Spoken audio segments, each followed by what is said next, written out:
The use of cannabis for recreational purposes is illegal, but Cabinet is considering proposals from a series of foreign firms that seek to make the banned substance produce drugs. Now, government cannot ignore the proposals given the amount of money involved, over 11 trillion. I was about to convert it for a little longer, but it is believed they are concentrating on regulation of this. Now, the National Drug Policy and Authority Act 1993 provides that no person shall, without written consent from the Ministry of Health, cultivate any plant from which a narcotic drug can be extracted. However, media reports already indicate that an Israeli farm, together with farmer, through its local subsidiary Industrial Globus Uganda Limited, are engaging in local authorities seeking permission to legally start farming marijuana in Kasese, Busongora and Hoima, a claim that is denied by the Health Ministry. So with other countries like Canada and Zimbabwe progressing and starting to realize social and economic benefits from legalizing this growing trading and prescription of marijuana, then maybe it's time for Uganda to size up this venture and work out the legal regimes to support this new cash cow. But are there any health benefits of marijuana? We'll be getting into that, but right about now, let's talk matters licensing for this particular farms. And on phone, we are joined by Mr. Lawrence Biansi. He is the acting director of the Uganda Investment Authority. Welcome to the show. Good morning, sir. Good morning, madam. How are you this morning? I'm okay. Thank you so much for answering to our early morning call. Now, we're talking of pretty much a benefit for Uganda. 11 trillion Uganda shillings with regards to licensing farms to grow, extract and pretty much use marijuana for medical purposes. What do you have to say about this now that we know that the ministry is working on pretty much regulation of the same? I think for us, as long as the ministry, which is the regulator of producers of medicine in this country, as long as they clear it, we have no problem with it, because the advantages have been clearly outlined in different forums. But what will this mean, especially for regulation purposes? Of course, as an investment authority, we do know that in terms of the laws now, purposes, actually in Uganda, the growing of this particular will you say plant, marijuana, is totally illegal. But pretty much last month, Cabinet actually did present an information paper by the Ministry of Health indicating, and I'll just quote this, that the Minister of Health has received application from 14 companies so far interested in the cultivation, extraction and export of cannabis oil for medicinal purposes in line with the provisions of the Narcotic Drugs and Psychotropic Substances. And this is according to, this has been stipulated in this particular act, and we're talking of the 2015 act. But what will it mean in terms of regulation? What will this mean for the external firms that want to take advantage of this pretty much? I think what it means is that this is a business that is highly regulated under the Ministry of Health. I think you have a National Drug Authority, but also the Ministry itself. So those two institutions, the Ministry of Health itself, will provide the guidelines under which companies will come in and invest in that business. And once that is done, again, it is the responsibility of the ministry to make sure that the conditions that were set at the licensing stage have been complied with. To me, that is the most important. To me, that is the most important thing. All right. Before we let you go, just bring us up to speed with pretty much the requirements for a firm to be licensed to take over this venture. What do you look out for firms that apply for such opportunities? First, we have general conditions for all investors who apply for investment license. First of all, the company must be registered in Uganda, and the evidence of that is a certificate of incorporation or certificate of registration, plus memorandum and articles of association. They attach copies of those two. Number two, we request each applicant or each investor to submit a business proposal, giving us details of the investment they want to do in the country. Number three, we ask for evidence of financing. How are they going to finance the project that is well described in the proposal? Is it from the shareholders' equity? Is it both equity and the borrowed fund? So that must come out clearly. Now, evidence of this that we take, at times we, the investor has an option. You can give us a bank reference letter, his banker, or if he has he's opened accounts in Uganda, he will give us his bank statement in the past 3 or 6 months. And that will be sufficient to show that this investor has the sufficient funds. Number four is we request for the company to clearly state where the project will be located. Now here, again, there are options. There are companies which come in here and they start from rented premises. If that is you fall in that category, then you give us the tenant agreement with the landlord, the copy. So there are a few companies that come in, and by the time they apply for investment grant, they have moved on to get, let's say, office locations or project site locations. In that case, we request them to give us copies of the land titles. All right, fair enough. Then, then in the case of foreigners, they are required to give us copies of the passports for the shareholders for us to confirm their nationality. And then, of course, they have to fill in an application form for an investment license, which is always on our website, which they can download. Once they have given us those, we are ready to go into the appraisal process. And once we find everything is in order, we go ahead and approve the investment license. Mr. Lawrence, do we have any local companies that are venturing into the planting, of course, of marijuana so far? Yeah, we've had one company with land, okay, which I think kicked off this dust. But this is a joint venture. We have a Ugandan partner, but he is partnering with other foreigners. The company is called the Industrial Hemp Uganda Limited. So they plant for export? Yes. All right. Process the product and export. Okay. So there's more money in export than anything else. All right, thank you so much, Mr. Lawrence BNC, the Acting Director General of the Uganda Investment Authority. Thank you so much, sir, for joining us this morning. Have a blessed day. Thank you. All right. Back in studios, Rita. As now we have had the investment side of things, and we're also going to be taking a look and listening to what the health benefits are of it. If at all, there should be a reason for us as Ugandans to be celebrating this new joint venture that we're deciding to get in, because come June, a few things will be changing. Now, we are joined by Dr. Ekwaru Obuku. He is from the Uganda Medical Association. He is the president. You're most welcome to Morning at NTV. Thank you, and good morning, viewers. Good morning. Now, as we get straight into it, the health benefits of this venture, Doctor, do we see some as a country? Should we be happy? Well, marijuana is a new drug in terms of being used in the medical field as a medicine. I think it was recently approved in North America, and probably Europe. And it's really used in a controlled environment. My understanding is that it's used in management of pain. And the pain is a very important aspect of the disease process, because it's the one that triggers someone to understand that something is wrong. And in fact, if there was no pain, very few people would be going to the hospital. Correct. This is why when, for example, you realize that you have cancer and it's paining you or it is swollen, it's already in advanced stages.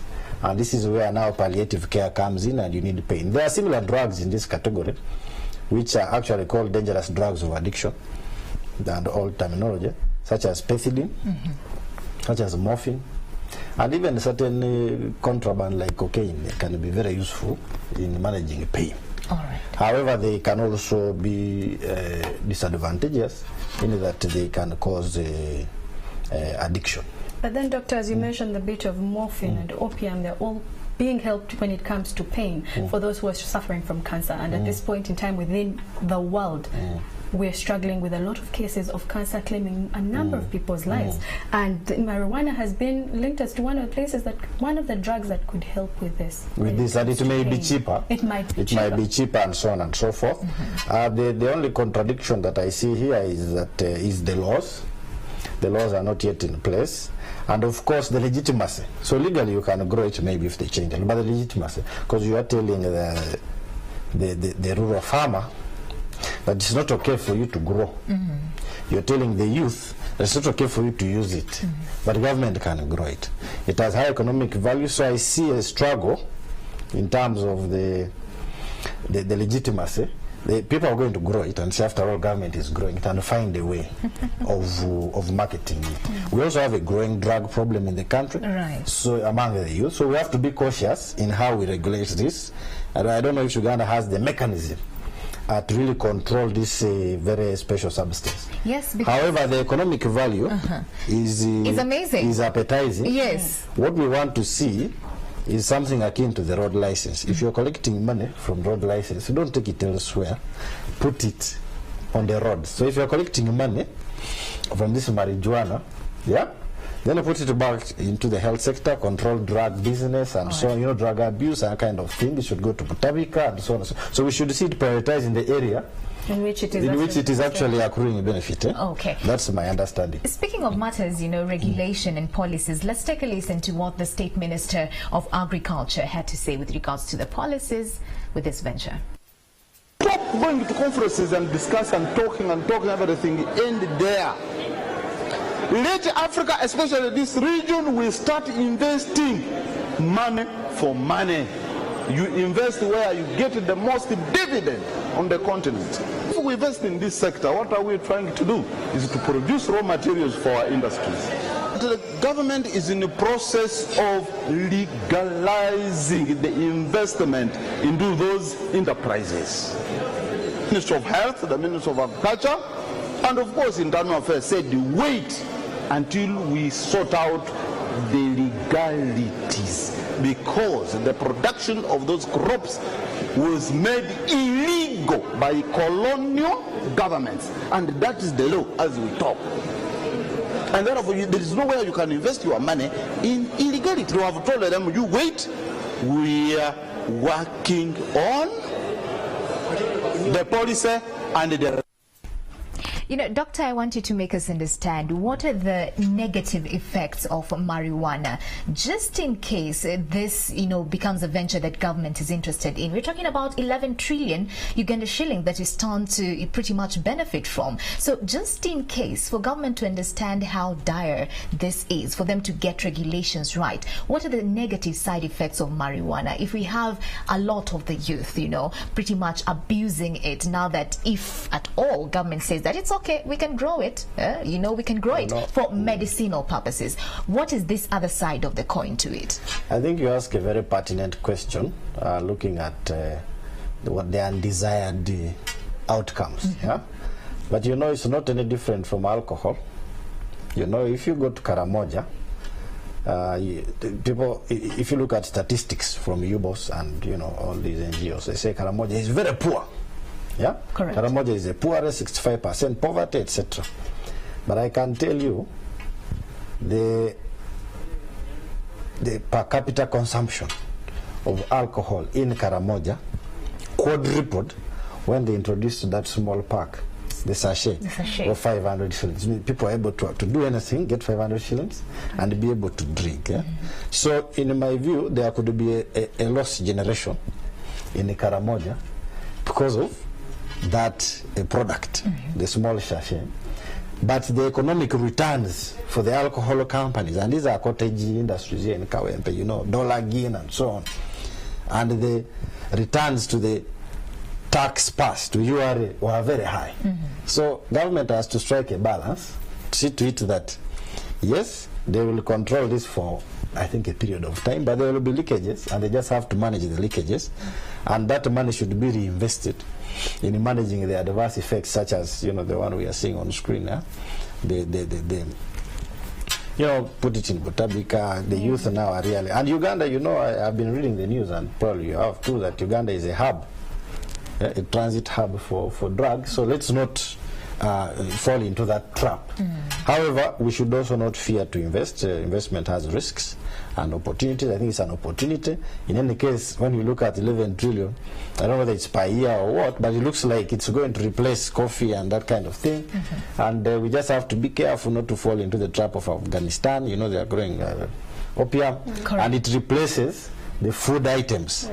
Yeah, it replaces, that's the risk of commercial crops. Sometimes they replace food items. We can't eat marijuana. We still need maize. We still need that land for this kind of thing. But then again, like vanilla, you remember the vanilla case where the prices were so good, then they slumped and all of a sudden. So we have to understand that. But I think we are well placed if our soils are fertile and our legal regime permits. I think we should go ahead. But in terms of medicinal value, I wouldn't be so excited because it's just managing a symptom. Maybe in cases like cancer, our problems are malaria, HIV, TB. So it's not a cure for any of those. If we want to grow something that cures those, then we'd go artemisia animal, artemisinin, which was being tried out in cavalry to be grown, but maybe the commercial value is not there. But as we get into the commercial value, we talk about the law. We've also talked about the people just for a bit, because where the government comes in with all these strategies, sensitizing the people about the drug and saying, yes, it can be used for the medical use, but this recreational part, we need to address it. Just like alcohol, it has a spectrum, and one can get addicted to it. It's not as addictive as marijuana, but once people can access this marijuana, then I mean, that's really it. So government is really obliged, to control it as much as they have been doing now. It's available, but even anybody who uses it, knows that the risks are high. You'll be sent to jail and so on and so forth, and it's not worth it. I think we should have that kind of deterrent. But then again, let's not only limit these opportunities to foreigners, because it may be worth 11 trillion, and then 90% of it is going abroad. So and what is the investment here? So in any case, let's sign agreements which include clauses of corporate social responsibility. Because you are growing this drug, it's leaking, you please try to invest within. Try to invest within, and let's build more schools. Let's invest in social services. When you talk of, marijuana being, how will I say, pretty much something that has its benefits or its blessings and curses on this other end, let's look at the burden that we have currently, especially under the Ministry of Health, in terms of treating people who are already addicted to drug and substance abuse. How bad is it? Well, I don't have the figures offhand, but what I know is that it's increasing, especially among the youth. It's going to schools. But Coca-Cola. Sorry, let me not say Coca-Cola. Let me just say fizzy drinks, sugary, the sugar barons have not yet been attacked because these sugary foods are contributing to obesity and non-communicable diseases, which also is a burden on the economy, on the health sector budget, and it's going to increase. If you look at the developed countries, so-called developed countries, their problems are around non-communicable diseases, secondary to the food we eat. So even the food we eat can be problematic. So let's not look at marijuana and single it out. It has its side effects and unwanted outcomes, but also the food we eat daily can have problems, can cause us heart disease, kidney disease, and so on and so forth. So it's really something that has a give and take. So would we say that this would mean, as a country, in terms of our health sector, we're making strides in one way or another? No, not as a health sector. At all, we are not in any way. No, in terms of this marijuana issue? Yes. No, not in the health sector. If we're to say maybe now, if we had an option of a medicinal marijuana within our health sector, the provision of this for those who are struggling not with cancer, necessarily. No, not necessarily. They are drugs which exist. Yeah, already morphine, pethidine, and so on and so forth, which work. It is just a situation of, are they sufficient? Are they there? Do we have the people who can prescribe them and manage them? Because like morphine is very restricted. Initially it was by doctors only, but the people are too many. So specific nurses were trained by hospice, Uganda, to be able to prescribe, and clinic officers and so on, but in a controlled environment. The way it is requested for has a lot of paperwork, the way it is prescribed all the way from the national medical stores where it's being purchased, procured, all downstream to the prescriber. So marijuana, that we have made advances in the health sector in Uganda, no. But in terms of economic benefit, which can then be invested in the social services.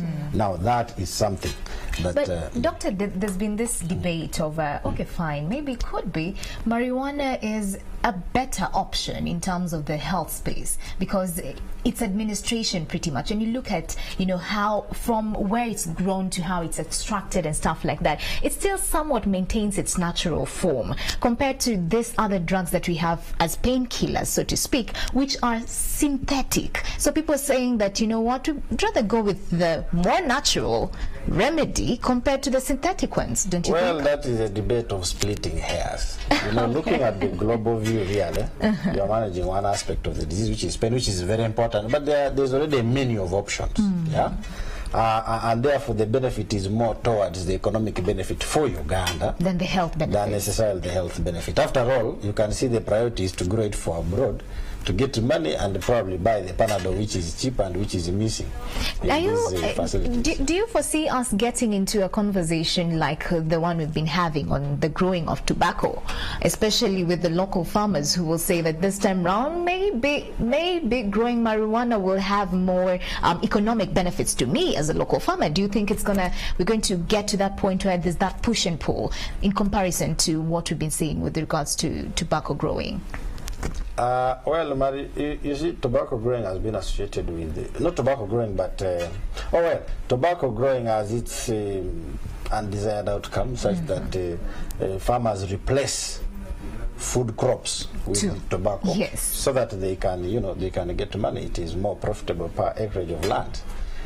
But in terms of health, tobacco has been demonstrated over, I think, now 50 years, without any doubt that it is associated with several cancers, specifically cancer of the lungs. Yes. I do not see the immediate association with any such chronic disease with marijuana, apart from the mental aspects, which of course really destroys the individual and has the potential of destroying a society. Right. You know, so really we must weigh the two if it is misused. But marijuana is not going to be bought like cigarettes. That's how I understand it. Yeah, I said that you get tax return. It's at the first instance for export, and maybe when it's processed into a medicine, then it can be imported for use. That's how I see it. So I think it's a very good opportunity for Uganda, as long as those parameters are taken care of. Okay. So it seems from the doctor himself, Dr. Kwaru Buku, who is the president of the Uganda Medical Association, when it comes to the lucrative medical marijuana business that our country is set to venture into, it is a go when it comes to investment. On the health side of things, not so much, he says. Well, we're going to be taking your social media feedback on it as well to see what you are saying. Do keep it morning at NTV. Thank you so much for joining us, Doctor. Thank you. Good morning, and time for us to take a look at some of that.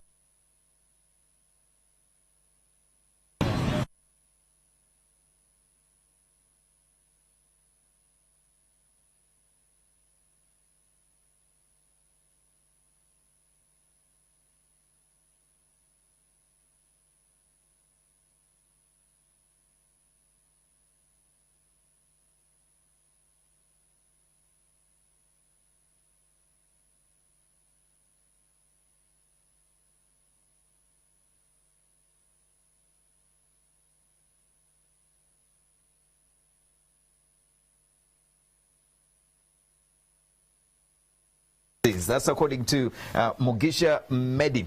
Eddie comes through as well. He says, it's not a problem at all if it is supplementing on our income, but still the expectation is for personal benefit, not for government or social benefit. Change is inevitable. That is Eddie. Emma Kuribakanya, you say, yes, actually, in developed countries, marijuana is the most demanded item ever. I don't know where you get those statistics from, but thank you very much. We'll definitely look up those statistics. Steve Ibul Babon says, let them legalize marijuana growing, then we shall be taking it for medical purposes. Shame, shame, shame. Okay, David Bagonza, my namesake here, comes through. Uganda will legalize anything as long as it fetches money that will lesser be stolen by the big fish. Israel Mugarura says, why are they using medical purposes as a standpoint for involvement in marijuana? I think they have always wanted to deal in that cash crop, but shy to approach the matter to the public. We are broke. We know marijuana has the market, so it should let the common people get involved too. 600 billion could end up in someone's account. That is according from Israel Mugarura. Josh X Mines, in case you've just joined us and you're wondering, what are these guys talking about? Well, this morning on our Kickstarter conversation, we have been taking a look at the use of marijuana in Uganda. Well, it's for recreational purposes. It is illegal in this country, but Cabinet is considering proposals from a series of foreign firms that seek to make the banned substance produce drugs. But are there any health benefits from this marijuana? That's the question that we have been putting the doctor to task this morning, and we're getting some of your feedback. Let me get into a little bit of that before we head out. Josh X, you say, I think just like other countries that have done it, Uganda should as well, but put tighter laws and tax. Okay, one comes off Twitter. Kadoba Moses, you say, as long as the government will regulate from circulation in the public for abuse, I think it's fine. We need that 600 billion as well as the medicines. Mwebe Peter, you say, we are not at that level. Ugandans will abuse the drug. And that's a quick look at some of your feedback. Right about now, let's link up to Stephen Mbide, who is out on the roads to update us on how the traffic is in Mulago. Stephen, good morning. Yes, David here at Mulago. Just as we said, it's already clear flow of traffic coming from the direction of Wandegea traffic lights, and in a rare move, in a rare show, today many streets in Kampala and its suburbs are having less of congestion compared to the past 2 days that we've been through this week, where we've been experiencing a lot of traffic jam. But for now, many roads are having free flow of traffic. Now, if you know you're coming from the city's direction using Bombo Road, or if you're coming from